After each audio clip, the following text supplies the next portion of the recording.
But let's get the technical read on the stock with BofA Securities Head of FIC and Equity Technical Research, Paul Ciana. Paul, it's great to have you on the show. Welcome. Thank you, Morgan. Great to be here. So let's start right there with what you're seeing in NVIDIA and the semis right now, and then we'll expand. Sure. I'm going to tell you, we took over Equity Technical Outlook for BofA this year, and we initiated a cyclical bear market call for the S&P 500 and equities. And NVIDIA fits right into that basket of, rolling over with a technical top pattern and starting a cyclical bear market.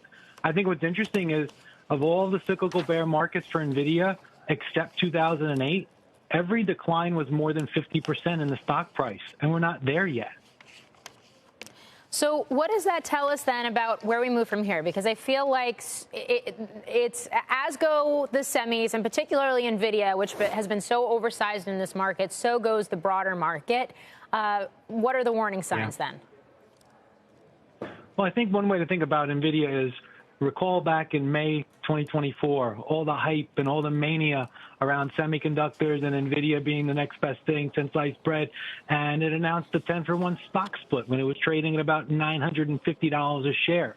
Therefore, it's split back now to about 95, which is almost where we're trading once again. So I think for a stock like NVIDIA, the market tends to suss out pain in positions. And there's long-term longs that maybe under pressure to exit, especially if we're kind of crossing below that threshold again. So how does that funnel into what you're seeing in the XLK and how that compares to the broader S&P? Yeah, so XLK, a technology ETF, one of the members, of course, is NVIDIA and many others. What we're seeing in XLK versus the S&P 500 is what's called a head and shoulders top pattern that suggests the XLK underperforms the S&P 500, or tech stocks underperform the broader basket of the S&P 500. Thus, there can still be weakness in that, Mag 7 tech-heavy sector out there. This death cross in the S&P 500, how much to make of it? There is something to make for it. Death cross on the S&P, death cross on the dollar index. There's always a moving average cross somewhere. But yes, one of the popular ones certainly is the death cross on the S&P. I think what we need to take into account here is the fact that the 200-day moving average had a declining slope this time, which does give the signal a bit more efficacy.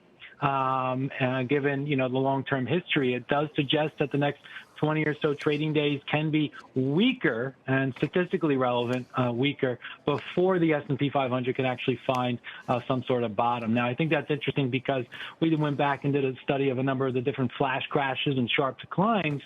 And more often than not, the S&P retests that flash crash low or makes a modest new low. So we're still tactically bearish the S&P 500 here, thinking the lows this year are tested, if not broken, and that rising 200-week moving average approaching 4,700 is likely reached. So we're kind of playing it tactically bearish after this death cross because that 200-day moving average was declining. You just mentioned the dollar index. We had Joyce Cheng from J.P. Morgan on earlier in the show, and she was talking about the outperformance of the euro and how it's been behaving as something of a safe haven. It looks like you've done some technical work on the euro, too. Yes, we absolutely have. I think we've done a lot of technical work on the euro. I think one of the most interesting ways to look at the euro is how it tends to V-bottom in a very sharp manner and rebound in an equally aggressive manner. And we've seen this, 12, 15 times since the peak in 2008, and the euro's been in that secular decline ever since. And that trend line that's been guiding it lower since 2008 is actually breaking this month. It's a huge potential breakout for the euro this month that does confirm a bias that we could see 120 within a year's time.